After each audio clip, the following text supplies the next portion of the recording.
I would sometimes just collapse on my basement floor at night and weep, like sounds coming out of me that I didn't know could come out of me because the pain was that deep. But then I would look up and see the million of notes that I put on the wall about the life of Joseph, everything I needed to hear when I was going through my own Joseph journey of betrayal.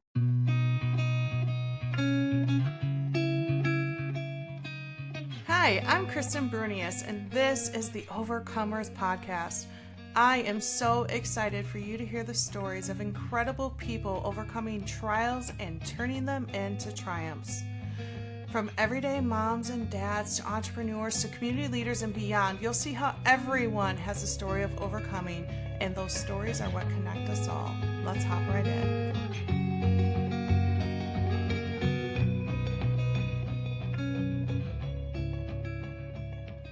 Hey everybody, welcome back to the Overcomers Podcast. My name is Kristen Brunius, and I am so excited you are here. I really hope today that as you're listening, if there's someone that is on your heart, please click the share button. I like to call those God winks, and I think that there are many times when there's something that we hear and God just places the exact person on our heart who needs to hear it. And so I appreciate when you do that. Not only does that help to grow the podcast, but that also helps to spread the word, because my goal ultimately is to make heaven very crowded. As Jenna and I talk about in this episode, I can't wait to go to heaven. I jokingly said, I really don't want to go to heaven today per se, but I really just can't wait. So thank you for being here.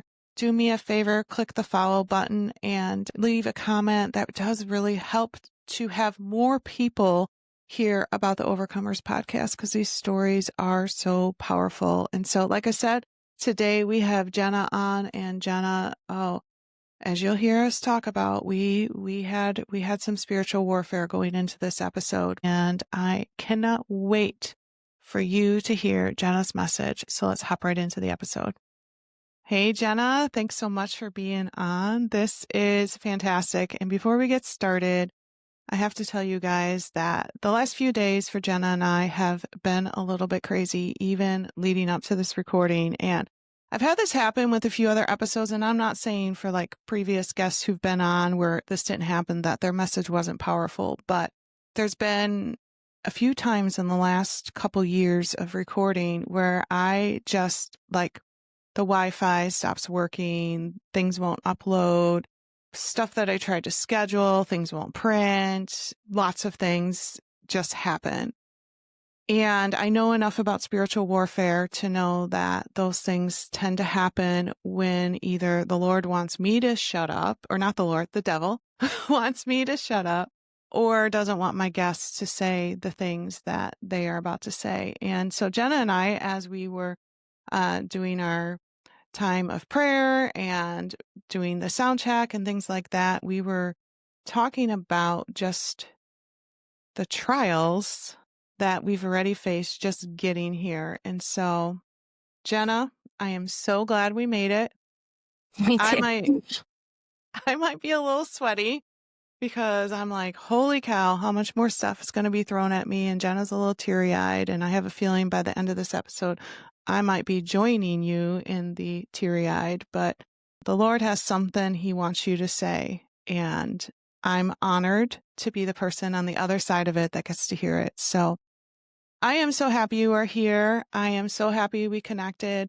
I'm telling you, some of the coolest people on the planet I've had the opportunity to connect with through good old social media. So they could say whatever they want to say about social media. I think social media can be an amazing tool.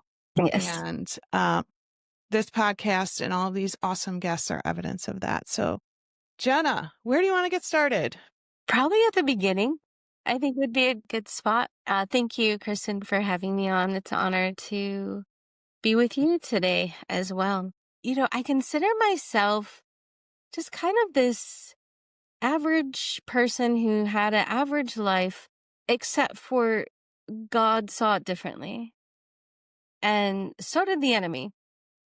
So I've learned through many trials who I am. And because of that, what God can do through a vessel that is just totally dependent on him.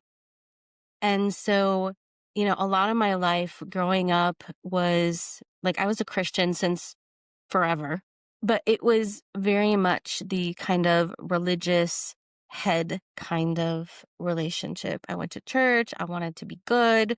I wanted to do good things, but I was a striver. I was always striving and trying to earn my way into favor with God and always feeling guilty because I could not attain perfection, which of course I knew Jesus died for that reason, but it just didn't register. I had a very intellectual faith. And that continued throughout my growing up years. I went to school, um, Did you go to even a Christian school? I did for master's. I went to Wheaton College, got a master's in spiritual formation. And I was the kind of person who was always reading a book, listening to something, just trying to learn. And I would say to the outside world, I probably looked like I was moving up in success, getting married, having babies, houses getting bigger, cars getting nicer. And on the inside, the opposite was happening. I was like, there's so many distractions and there's so much work. I felt like I was on a perpetual hamster wheel and I didn't know how to get out. And I would read the Bible and I would think, this is so strange because my Christian life and the Christians that I know, it doesn't look like the Bible. Where's the peace? Where's this life of abundance? Where's the power? And I would constantly try to figure out how to get that life, not realizing that the striving was part of what was blocking it. And so I had my moment where that all changed drastically. It was 2019, and that was the year that the enemy decided, let's take this girl out. And it was also the year that God said, I'm going to answer your prayers. Because Romans 8:28, what the enemy means for evil, I'm going to turn it for good. I didn't know what was coming, except for God did prepare me. I was working from home at the time. And so in my basement, I ended up putting up these papers with all of these verses about the story of Joseph. I could not stop studying the story of Joseph. I could barely work the day before my life drastically changed because I was so in depth of studying his life, writing down quotes, putting scriptures up on the wall. And then on my ex-husband's birthday, he left. And my 2-year-old and my 4-year-old and myself became at that time without a husband and for a while without any connection to their father. Was there any warning, any build up to this, or was it just a total shock? Well, both. In the spirit, I could feel like something's not right. And I actually begged him not to go. He was going out of town because I felt so much that if he left, he wouldn't come back. But I didn't have like a good physical valid reason. I just felt that very strongly. And that's exactly what happened. And I don't like to get into all of the details of what exactly happened, but I will say that we ended up in a divorce, and that was not the path I wanted. I was in ministry. We had done ministry together. I mean, we were Christian, like strong Christian people. So this is not the path you expect to happen when you're the one teaching people how to live this, godly life, and then suddenly your life crashes. So I became a single mom overnight.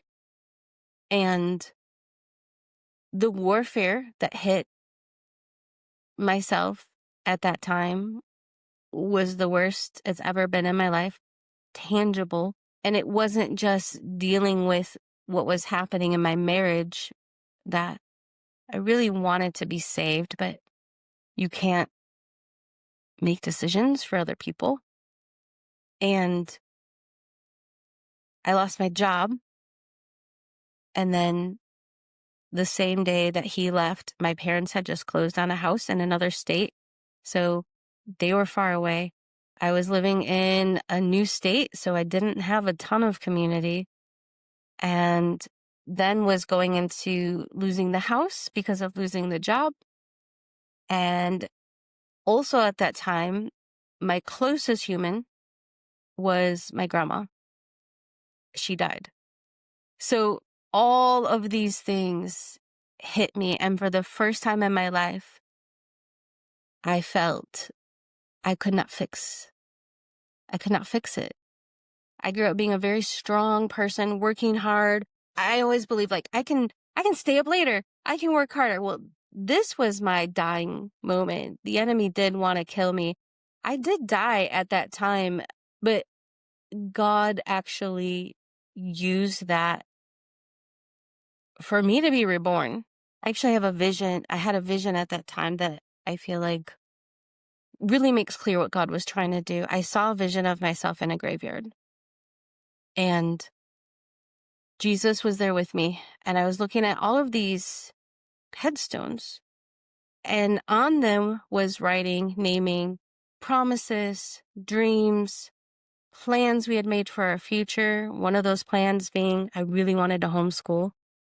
I'm like, man, how am I going to homeschool as a single mom? Like, just every dream that I had, prophetic words, they all died. But the biggest tombstone in this vision was the one that had my name on it. And I remember Jesus saying to me, it's right to grieve. Your whole life, everything you know, it died. But you don't have to grieve with that hope, because this graveyard can become a garden. Because in the soil where things have died, that's the richest place for new life to grow. And I just found it so strange that the worst, it's that line, it was the best of times, it was the worst of times. These two things coexisted: death and life, extreme grief, and hope, because my flesh was literally dying, but my spirit was finally getting a chance because the flesh was getting out of the way. It's you couldn't have put it better. I'm living that right now. I'm going through in my personal life just some of the biggest heartache I can't even put into words. Like it cuts you to the core. But I feel closer than ever to Jesus. My husband and I are just like our relationship is like in tune, and I'm excited for what the Lord is doing in my life. And that is the joy of being a Christian, that when you are in some of the worst valleys, when you are in that graveyard moment, that the Lord is turning your life into a garden. And that's the peace and the freedom of having Jesus in your life, that unless you have it, you just don't understand it, right? Yeah. And I mean, I had so much knowledge. Like I said, I was always studying the word in the Bible and writing papers. I could give you the perfect Christian response to any question you would have asked me, but I didn't understand what it meant to actually live any of it, because it was stuck in my head. And it was through my whole life collapsing that I finally became 100% dependent on God. And because of this, his word just sprung to life in that dead place, then that desert place after that. All these images of living waters in the desert, I began to live these things. And one thing that Jesus said to me in that garden is a condition. This graveyard can become a garden if. And the if was if you're all in, you do it my way, and you do not rely on your own understanding. Just hear my voice, spend time with me, and just do what I say. Like, don't try to figure it out because you will not be able to. I see and I hold what you cannot understand. You do not have capacity. I'm going to release you of the burden of trying to fix this and understand this. Just be with me. And then when I tell you what to do, just do it. He simplified. That was the first time my life ever became simple. First time ever. And so much burden, I couldn't believe it. So much burden was lifted off of me when my life, in a practical sense, was the most difficult it had ever been. On the verge of being homeless, but the miracles of God. My heart was broken, but Jesus was holding me closer than I'd ever felt to him before. And so it was this paradox. I call it the lesson of the and. Because suddenly, these multiple realities, these dueling realities were present. My physical life was a mess. My spiritual life was alive. I love that. I love that. But that doesn't mean that you just sit back and do nothing. Oh, no. You listen and you act, and you listen and you act, right? Yeah, it was a faith without works. Right. Right. Let me rephrase that. Faith with works. It was a faith without my own works. Yes. Your Okay, own it was a want to faith with fix it. obedience. Yes. So that he needed to do his works. I couldn't do his job. I had to let him do his. And so I had to do mine. But, it's like the picture of the Israelites who are being pursued through the wilderness by Pharaoh and his army. And for those waters to part, they simply had to have faith, but then step in. It didn't part before they got there. And so their stepping in was their part, but then he did the miraculous part. And so this is what my life became, miracle after miracle after miracle. But again, it didn't make sense to my brain, like how I found a place to live. Started with God saying, go to the coffee shop. Not pick up the phone, call a realtor, go check this place. Go have a cup of coffee. And then what happened at the coffee shop? I wouldn't say I was arguing with God, but just I was still wrestling with you don't make sense to me. Why am I going to the coffee shop when I just really need a place to live? But I know that this is your voice, so I'll go. So I get there, buy coffee. Okay. Sitting there. I'm like, no. And he's like, drink your coffee. Okay. Drinking my coffee. I'm like, no. He's like, just sit. I'm like, fine. And I'm just sitting there drinking my coffee, wondering did I mishear? Why am I here? And suddenly I hear this conversation between the barista and a customer. And they're talking about this apartment complex that they found. And it's great. And they don't even advertise it. And they have this wait list. But it's beautiful and it's safe and it's cheap. And I'm thinking, really? So I run up there and I'm like, where is this place? They told me. I jumped in the car. I drove there. And then there's no office. Usually there's a rental office. No rental office. I'm like, okay, God, now what? And he's like, talk to the lady with the dog. Okay. So I talked to the lady with the dog. And she's like, oh, yes, let me give you the phone number for the apartment manager. And so I call him right away. And he's like, yeah, we have a waiting list. I'm sorry. And God says, tell him your story and where you went to school. So I said, can I just tell you a little bit about me? And I end up highlighting that I went to Wheaton College. And he's like, oh, wow, I went to Trinity. They're like sister schools. And God just gave me favor. And suddenly by the end of the conversation, he says, I really feel like I'm supposed to help you out. If you don't mind taking a handicap unit, I actually have something available. And I'm like, yes. And he came, showed me the place. It was exactly what we needed. I signed the papers that day. Now, mind you, I didn't even have a job. There was no way that I should have gotten that apartment, but I was in the right place at the right time with God's favor. but it took that obedience. I had to go, I had to drink the coffee, I had to wait, you know, I had to do my part, but then God did his.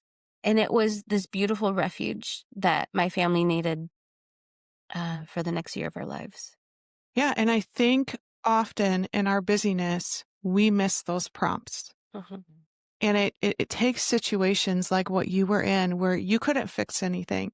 Like you can't undo the death of your grandma, the divorce of your husband, the job that you lost, and you were left completely like, Lord, I don't have the solutions. I don't have the answers. And you were left completely reliant on him. And Yeah. it's, I'm not going to sit here and say that the Lord is like, I wish all of these devastations on you guys so you would listen to me. But sometimes that's what it takes Yeah. is that, we have enough stuff happen to us that we're like, all right, Lord, obviously I can't do this on my own. What do you got for me? And that's what it takes for us finally to listen. But if we would slow down enough Yeah.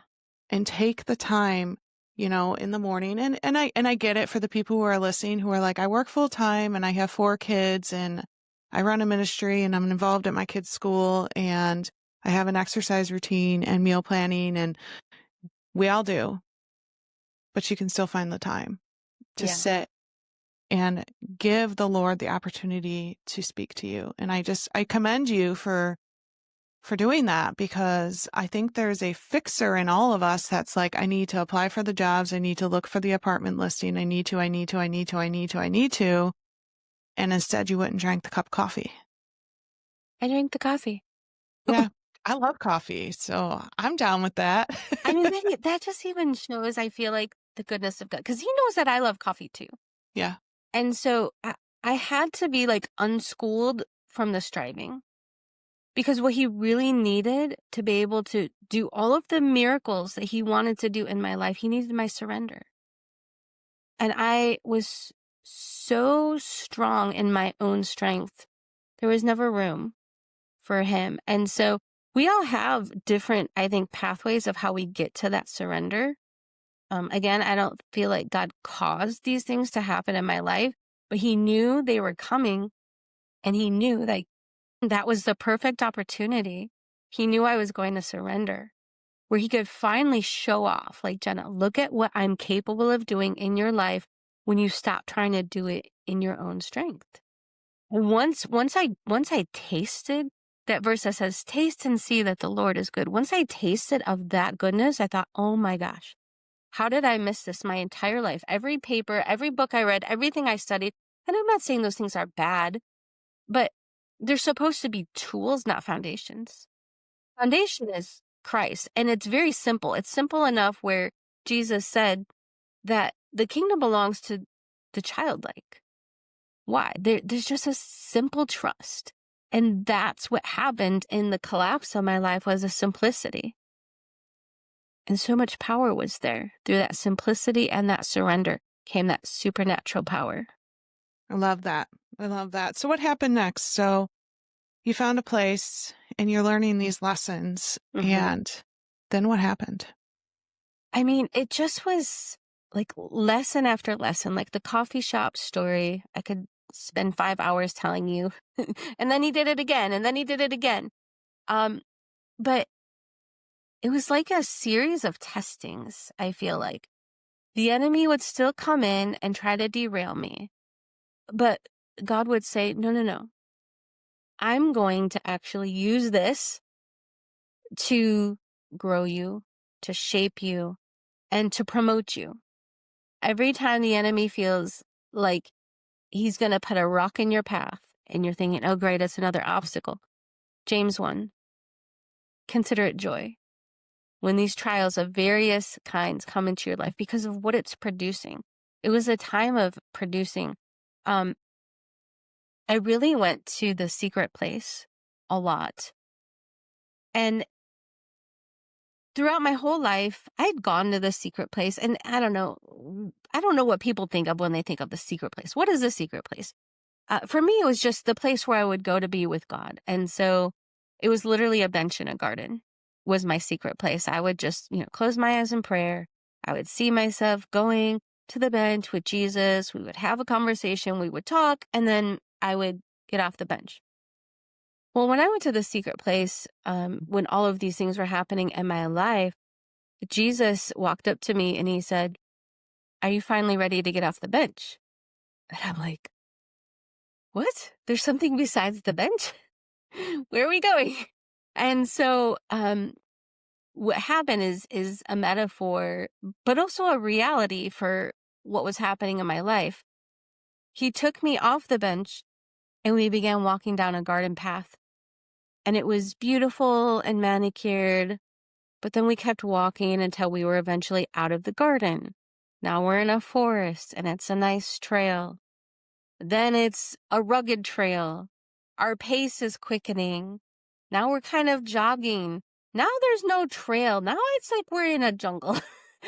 And I'm somehow running parkour with Jesus and the machete, making a way where there was no way. And when I went through all of this in the secret place, I thought, oh my gosh, there's a whole world of secret place. And what God would do in the secret place is heal me in ways that no counselor, no deliverance. And again, I'm not saying these things are bad. Like they had a place, a counselor, a coach, inner healing, whatever. But Jesus himself, through the secret place, healed my heart from what had happened. And he transformed me, and he actually prepared me even for things that were to come. And so I would go to the secret place, spend time with him. The best way to explain it, it almost felt like a video game, like those video games where you kind of like create your own worlds and create your characters and have these little experiences. It was a very real thing, even though it was just, my eyes closed somewhere here in my imagination. It felt like a real realm. And literally God would work with me on something. And then in the natural, there was an opportunity for me to now use what he just taught me. Or I faced a challenge that he just prepared me for. He gave me wisdom about something. Or he healed a part of me that needed to be healed to walk into that courtroom, like whatever was coming next. So yeah, I spent a lot of time with him. My ex-husband would come to see the kids once a month. And when I let him stay in the apartment with the kids, and I would go get a hotel room for the whole weekend. Now, how did I afford this? I couldn't. God would say, book the hotel room. This is during COVID. So I had the whole place to myself. No one was in hotel rooms, but it was like these dates with Jesus. And I was in the Word. It's hard to explain exactly what was happening. I just was with him. I was in worship. I was in prayer. I was in the Word. I had my notebooks. I had my markers. I was writing revelations and things down. And somehow through that, he just totally transformed who I was. And he brought his spirit of wisdom and revelation began to teach me things that transformed not just me, but what I understood. I felt like for the first time I was living from the realm of the kingdom, when that verse that says, be in this world, not of this world. I think I was of the world my whole life. I didn't know any better. But at that collapse, that shifted. And so I had to learn, like, what is it like to live from the kingdom reality? There was like a lot of tearing apart and then building up. And that's what those first 2 years were, a lot of just me and Jesus and him reconstructing me after the deconstruction. Yeah, and I love what you said about, because I also experienced some of what you experienced with a lot of the head knowledge. I went, I went through, I'm trying to think how many years of Christian education, because I went all the way through college. So what is that, 16 years? Plus kindergarten, 17 years? Yeah. Which is great. I think that's awesome. And I think Christian education, the more you know about the Lord, that's so great. But if you don't take it into your heart, and through my own story of struggles and things like that, like you said, it's like I could have read that verse 100 times, but now it jumps off the page. Right. Now it's alive. Now it means more. And when you experience that transformation. And that transformation is a continual process. Yeah. Of course, there are the people, I have a acquaintance who struggled with alcoholism, and she was baptized and all cravings of alcohol were just gone. Sometimes it does happen that way. For Yeah. me, it happened, I'm going to chip a little bit of this off of you. I'm going to Yeah. chip a little bit of this off of you. And it was a continual, almost like chipping away of the statue of David, like it just was like, I am going to continue to form you. And probably by the time this recording comes out, I could probably tell another story of how God kind of Yeah. kicked my rear into Yeah. place, Well, but and that statue that you're talking about, that idea of chipping away, that is actually the exact image that God gave me oh, as I come was going on. through this, like with Yeah. that same statue. And the way that he showed me it was the value of pain, because I learned growing up, like, pain is bad. Just avoid it at all costs. Seek comfort, avoid pain, and then you're doing well. God loves you and you're favored if you don't have pain in your life. And that's not true, but that's what I believed. And so God showed me that pain was like this sharp, sharp knife in the hands of the enemy. It's literally like a knife that will stab you and kill you. Okay? The enemy wants to destroy you with pain. But if you take that pain and you put it into the hands of Jesus, he's a surgeon, and that becomes a scalpel. And he begins to cut away everything that doesn't belong. False identities, lies, traumas. And I learned in that season to actually embrace the purpose that pain would produce. I knew it was going to be hard. God told me in that vision of the graveyard. But I understood that there was going to be a great purpose. So I thought, gosh, pain is actually just a part of life. It's unavoidable. It's going to hit all of us at some point. You can either let it destroy you, or you can let it transform you with that scalpel in Jesus' hands. I love that, because I'm thinking to myself the phrase death by 1,000 cuts. And what if instead of that, we said, what would be a reversal of that? The shaping by 1,000 cuts. You think of like the etching that had to happen with that great, what is it, limestone? This is how little I know about the statue of David. Yeah. That it was cut after cut after cut until you come out with, and that's exactly what happened in your life. And Yeah.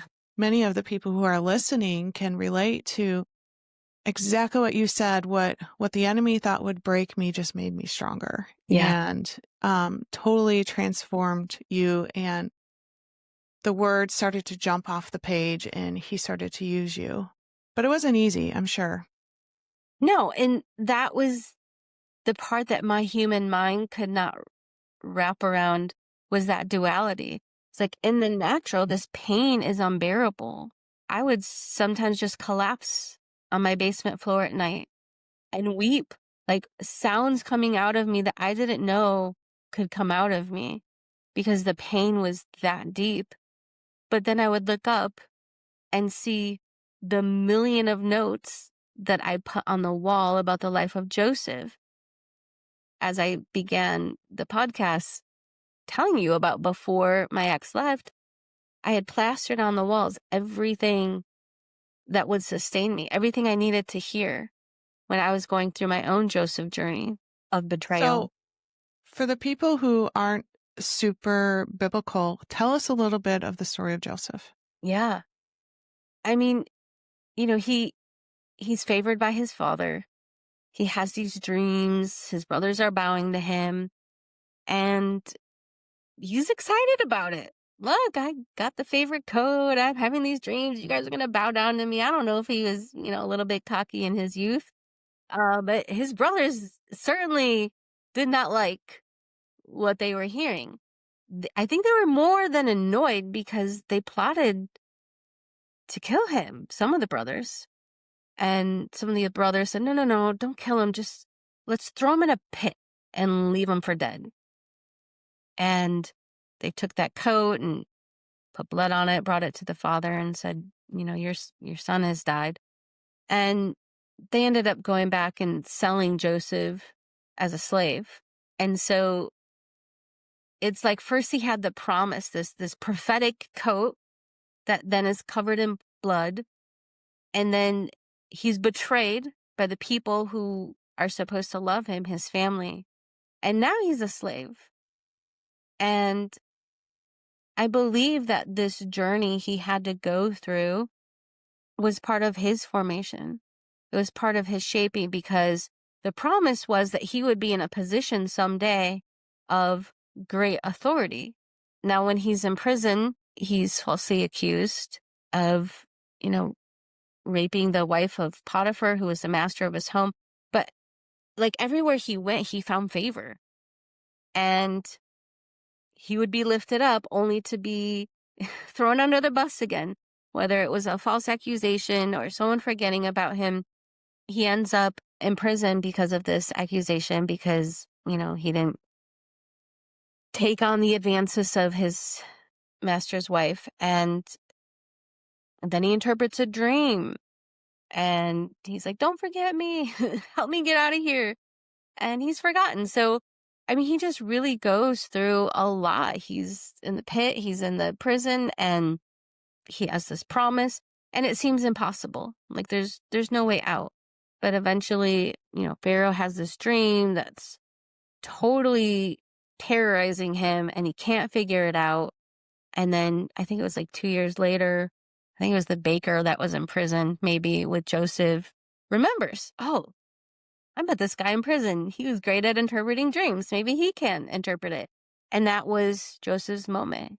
He was able to rightly interpret the dream, prophesying that this great famine was going to come.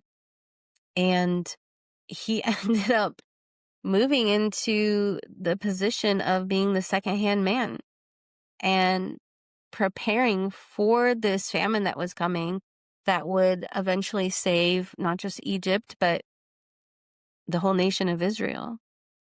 And so that promise of that multicolored coat, it did come to pass. Just the process was not probably what he expected. The process in our own lives. We don't expect that it's going to be so hard and have all these components, but it's actually what prepares us for that promise, for that prophetic word to come to pass. Right. Right. And the thing is like, this was not 1 week. This was years and years and years. And I think, we oftentimes think, oh, well, that was really hard, but I got through this. And, once again, those 1,000 cuts, all these situations that are just continuing to refine you and continuing to send you in the right direction. And how prophetic that was what you were studying just before all of this happened. Yeah. Incredible. Yeah, God, he was preparing me because he wanted to bring comfort. It brought a lot of comfort, even in the midst of that pain, tears streaming down my face, but my walls were literally covered. I should have taken a picture, but they were plastered with like every piece of advice I would need in that moment. I would look up, I would zone in on one particular part of the wall. And I'm like, that's exactly what I need to hear right now. And it brought hope, and it brought comfort, and it brought direction. Let's fast forward. Mm-hmm. You've gone through these 2 years. You're seeing the Lord shape you, move you, mold you. And then now you're starting to see some dreams come true. Yeah.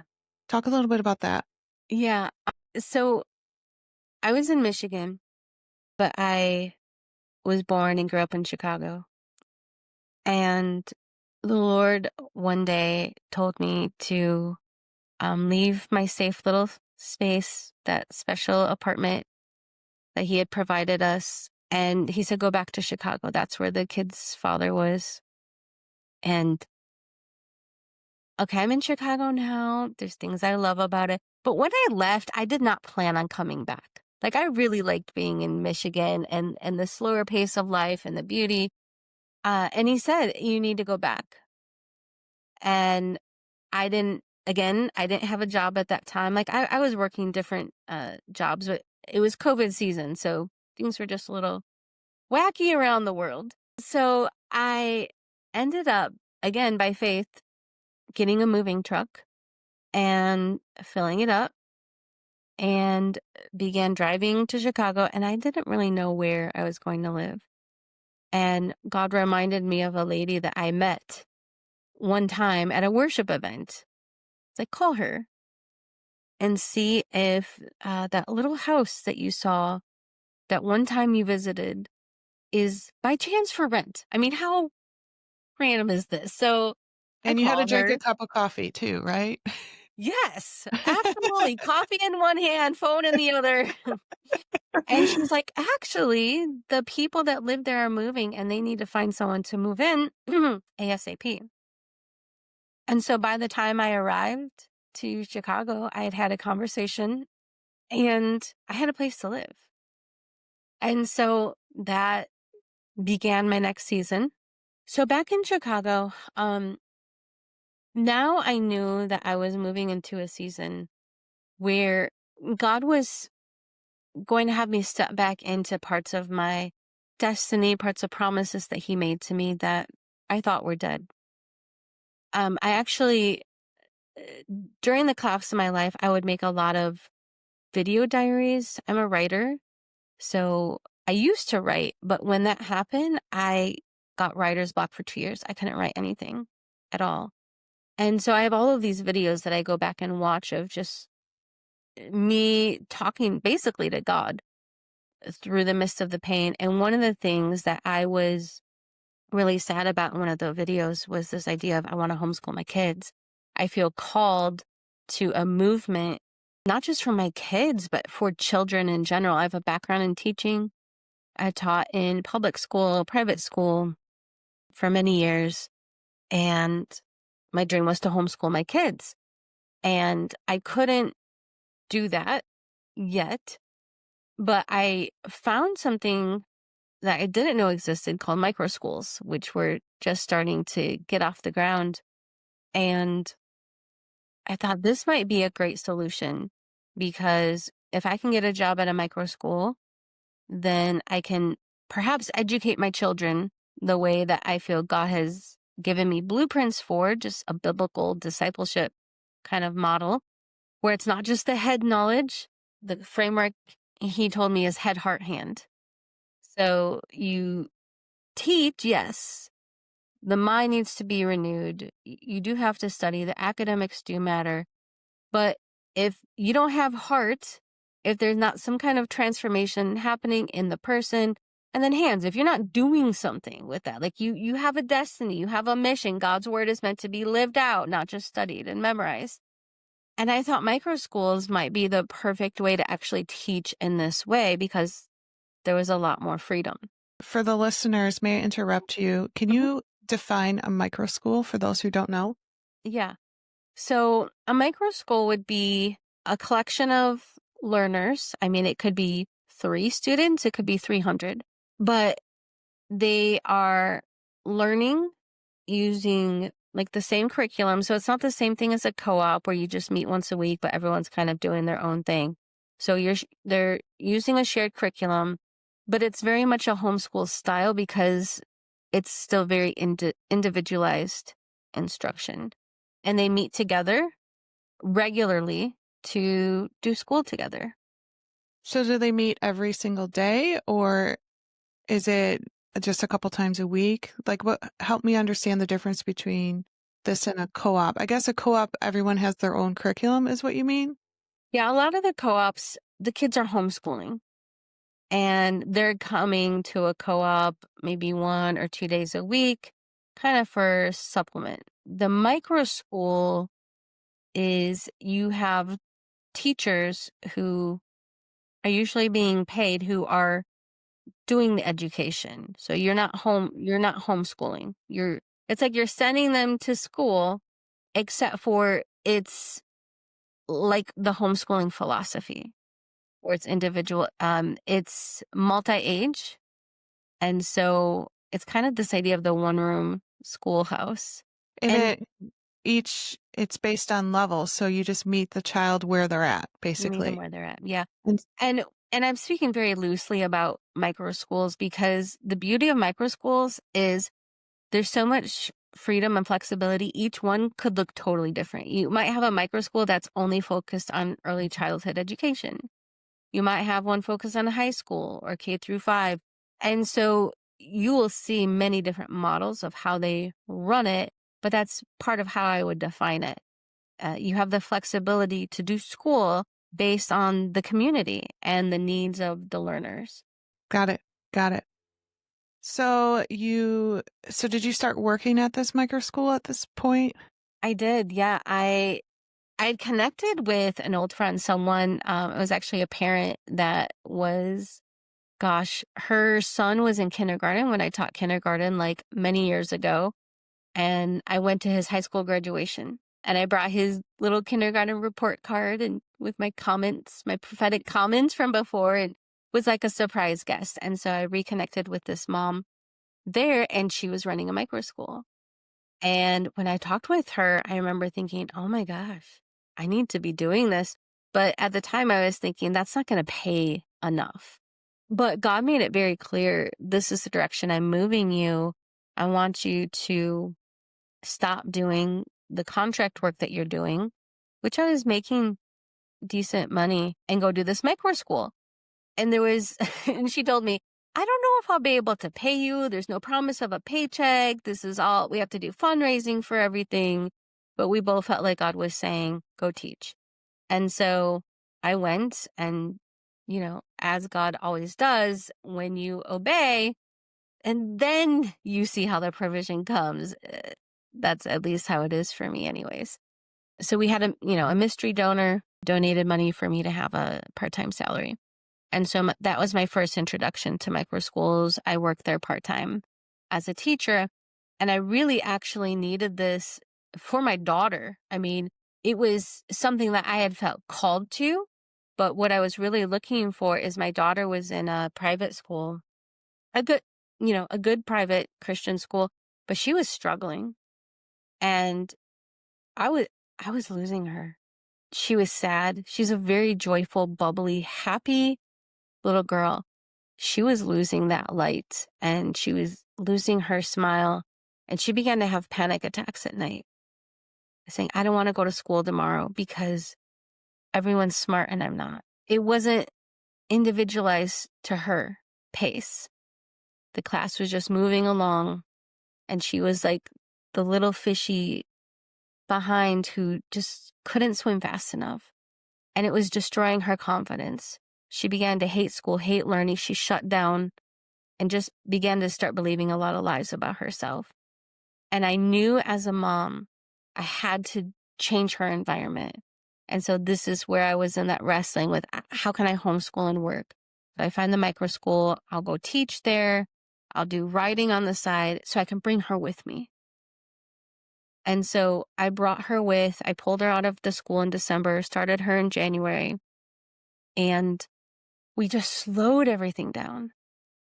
And we began to address her heart, the lies that she was believing about herself. And we took off the pressure. And yeah, she got a year behind because we had to start all over. But to me, that's totally worth it. I don't care about her age and whether she's ahead or behind, because there was lots of cracks and wounds in that heart and that foundation. And we were able to slow down and speak to all of that and heal all of that. And now she can learn. She's motivated. She understands the purpose, and she's grown not just academically, but spiritually and emotionally. I mean, she's 8 years old. And if there's a pair of adults that don't know how to solve a conflict, I'm telling you, she could walk in that room, sit everyone down, and facilitate conflict resolution for them. That's beautiful. Yeah. That's cool. That's cool. And there was another dream that came true in the midst of all of this, which sort of knocked me off my socks. A little international love affair. That one. God was very busy in my life. Yeah. Taking like everything the enemy meant for evil and bringing good out of it. So When I mentioned those video diaries that I was doing, one of the things I said that God's promise to me is he promised to bring beauty from ashes. And so one manifestation of that was this micro school ability to homeschool my kids, because that dream was dead. But the other one was my own heart. Like, I wanted a family. I wanted a husband. God had done deep, deep healing in me.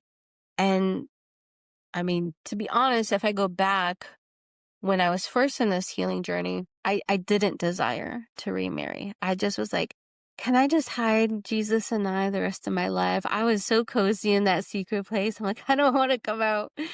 But I prayed this prayer. I said, God, you know what's best for me. You are the author of my life. And if it's best for me to be remarried, then you have to put that desire in me.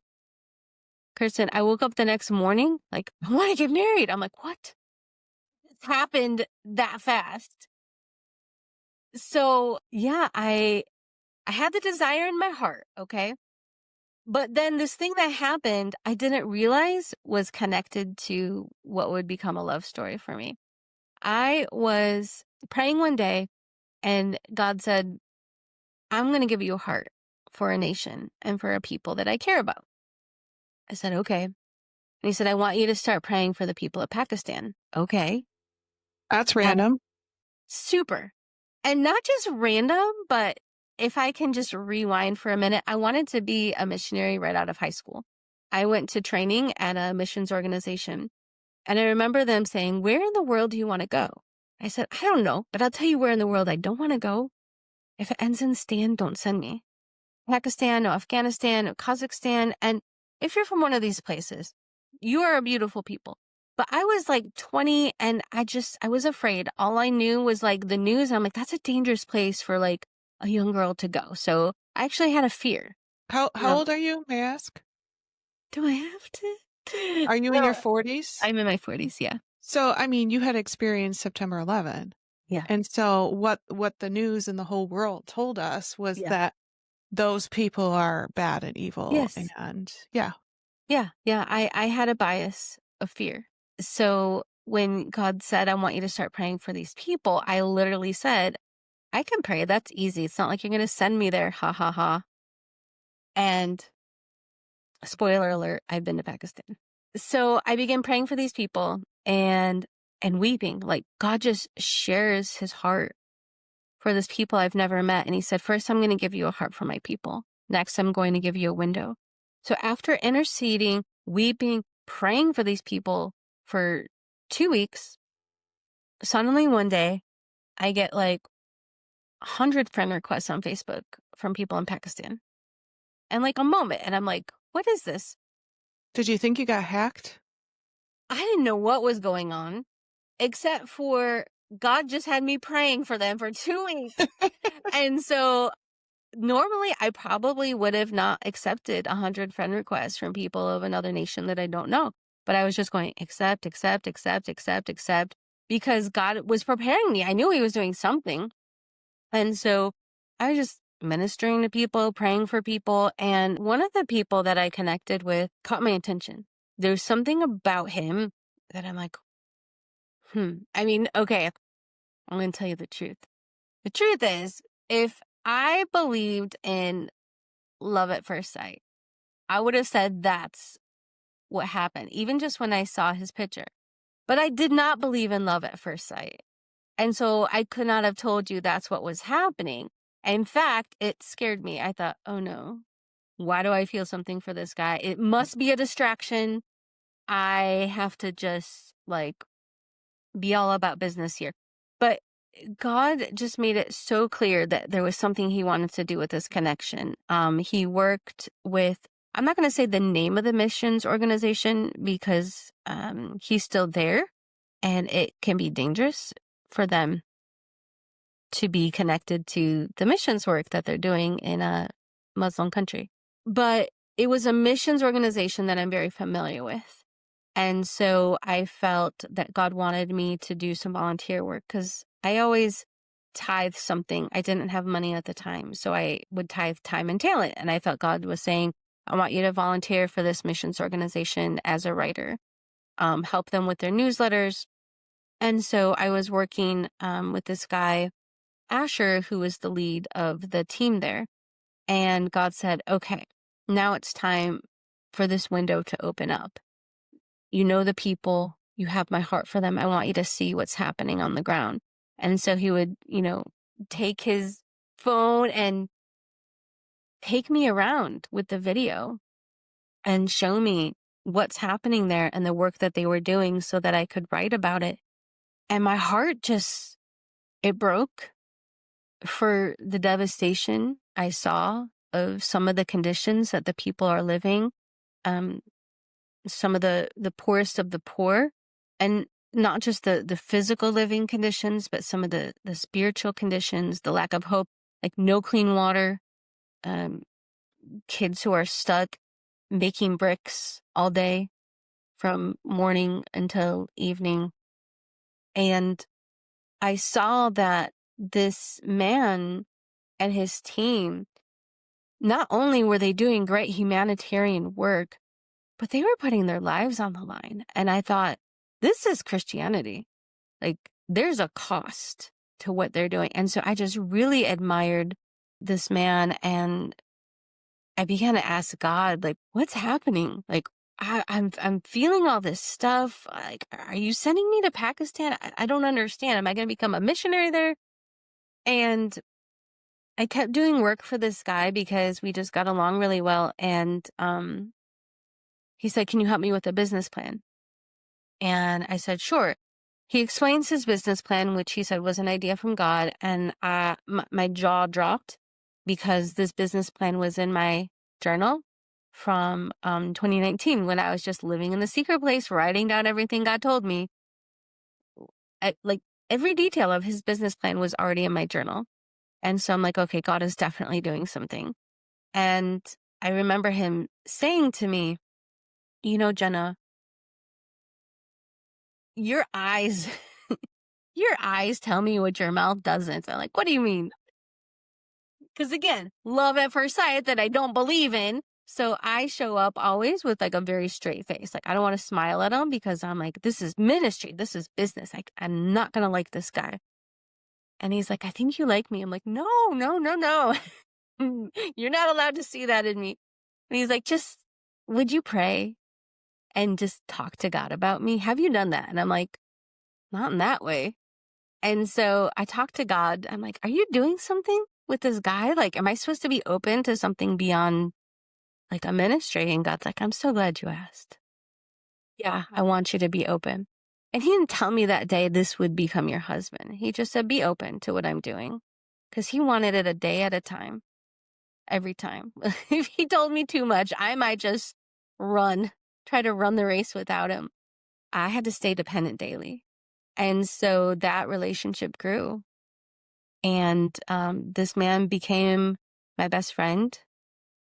And the Lord used him during a time that the Holy Spirit was doing some healing of some deep trauma that was in my life, who was not trained in trauma, but he understood what it was to just let the Holy Spirit move through him. And so somehow God uses this man from Pakistan to bring some of the deepest areas of healing in my heart. And we fell in love. And again, this was around COVID time. So trying to figure out how to travel and see each other. I mean, we hit a million obstacles. We were going to try to meet in Mexico for the first time. He had to travel to Iran to go to the embassy there because it was closed in Pakistan. His life was on the line multiple times on that trip, saved a man's life on the way back. It was crazy for that to get denied. He didn't get the visa approval. So our whole relationship, time and time again, was a picture of what is God's love like. It doesn't give up. It keeps going. It doesn't say this is too hard, this is taking too long. We eventually met in Thailand because that's where we could both get to. And we wanted to see, can we do ministry together? because it's very important in both of our lives, but we're two totally different cultures. And so that's what we did in Thailand is we ministered together and we got engaged before we left. And we began the immigration process, almost 3 years of doing the fiance visa, to get denied at the very end, the very last step, almost 3 years. And they said, we don't think this relationship is real. We had a binder of evidence this big. He didn't look. He did not open it. And what the visa officer said is, if this relationship is real, why didn't your fiance ever come visit your parents in Pakistan? Now, I didn't go to Pakistan because it was COVID times and there was a lot of rules and regulations for travel. And so that was one of the reasons. But I was also still afraid. If you go back to my, 20-year-old self, I thought I don't want to go by myself to the Middle East. And so we had to make a choice. Do we just say this relationship is too hard? Now it's cost us money. It's cost us time. We've had challenge after challenge, and we put it on the altar. And we said, God, if you're the one shutting the door, would it make sense? Because you've given us so many prophetic words and you've continued to lead us towards one another.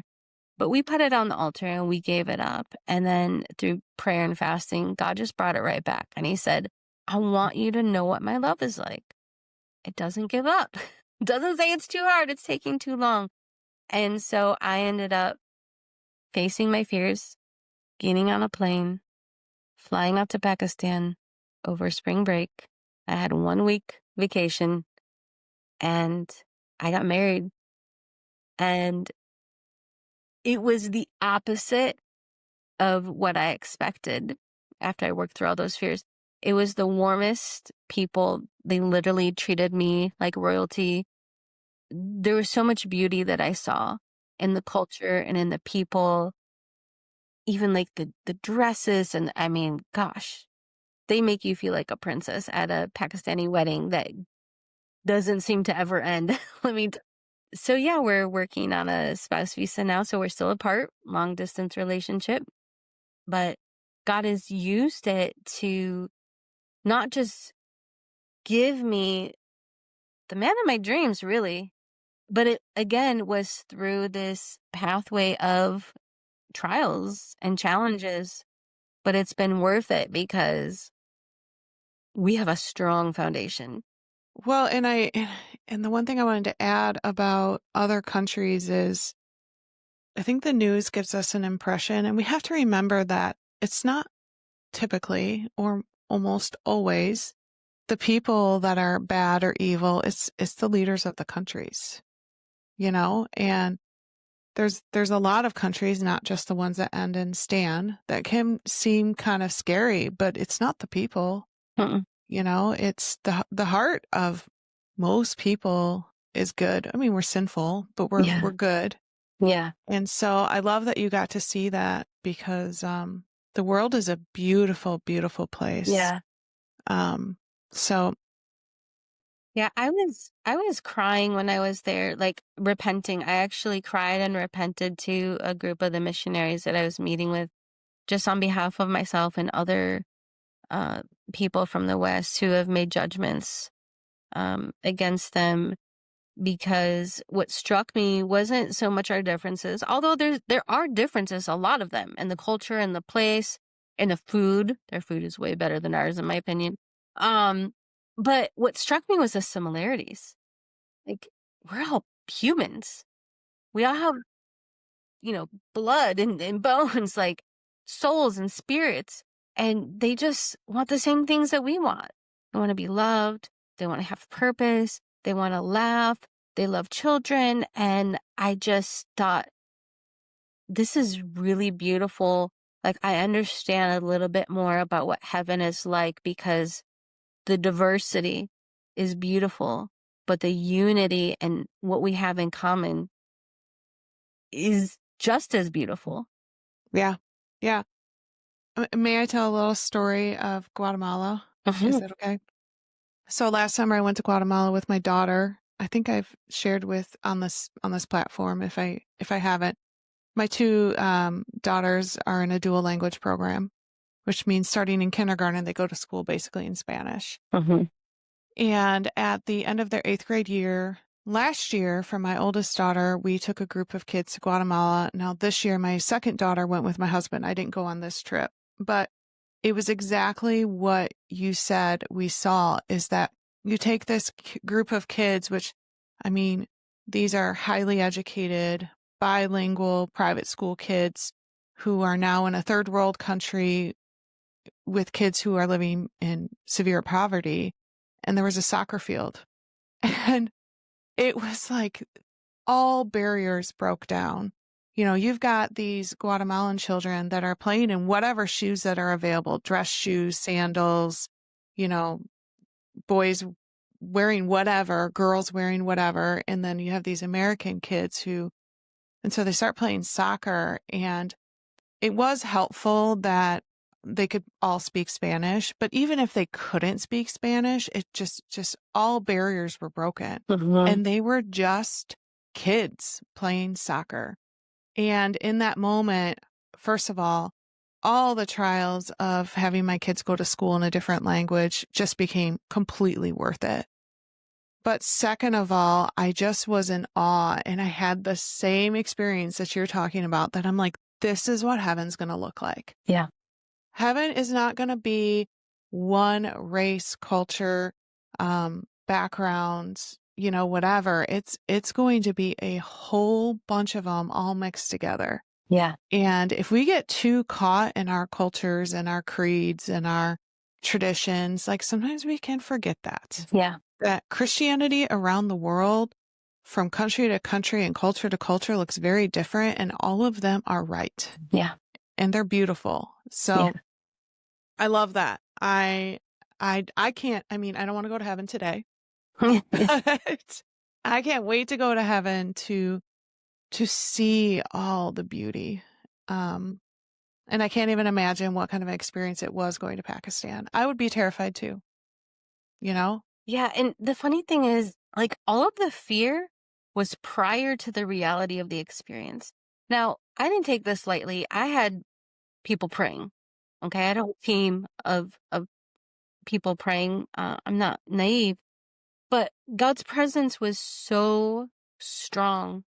Like, one of the things that I was sad about is that I was traveling by myself. I'm like, I'm going to get married and I don't have any friends or family that could come because this kind of came together in such a way no one could just hop on a plane and go with me to Pakistan.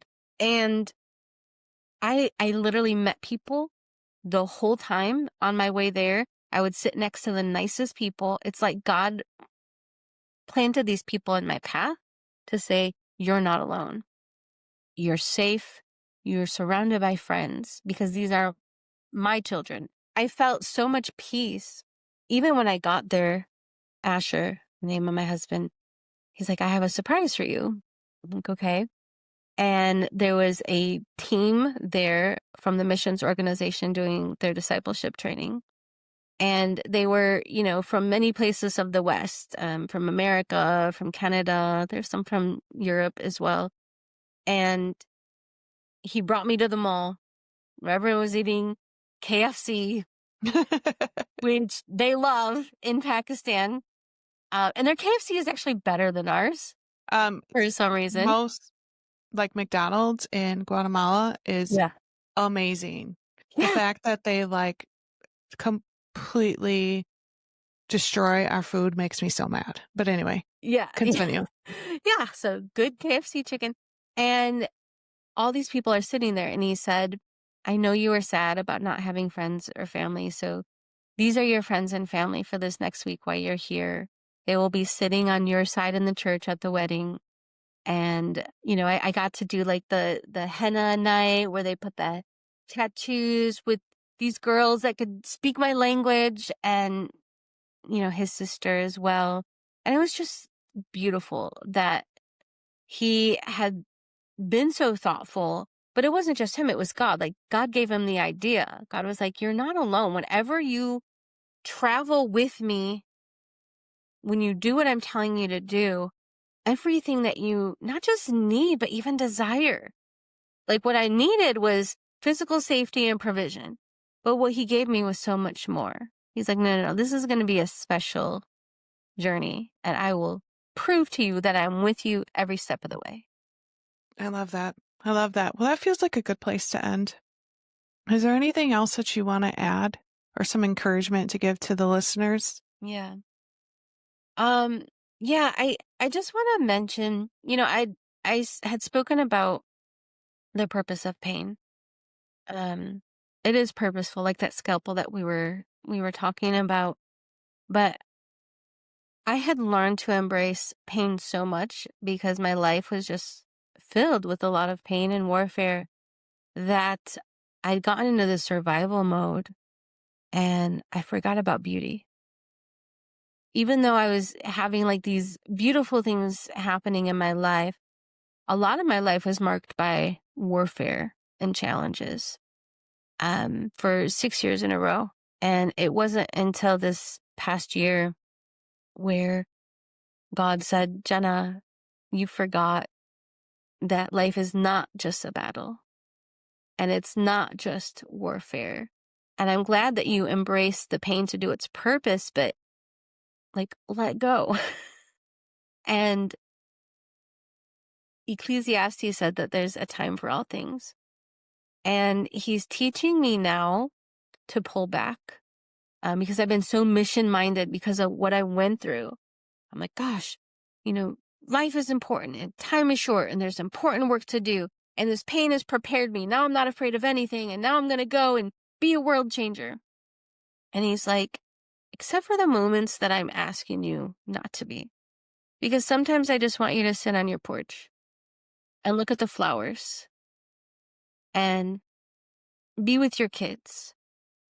And you don't have to feel guilty to just rest and enjoy like all these little beautiful things that I've planted in your life. And I don't know what season people are in. If you're more in a wilderness season, if you're in a beauty season, if you're in a warfare type of season. And even though there are different seasons, like God's reality is with us always.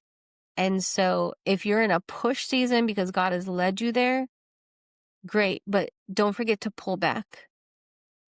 Don't forget the commandment of the Sabbath.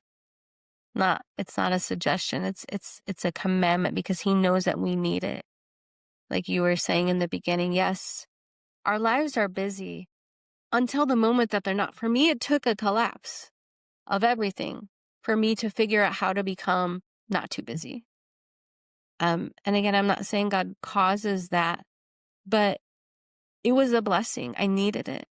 I was stuck and I didn't know how to get out. And so I just want to encourage the listeners that whatever season you're in, don't get so busy in whatever that season is that you're not open to God interrupting you. Let him interrupt you.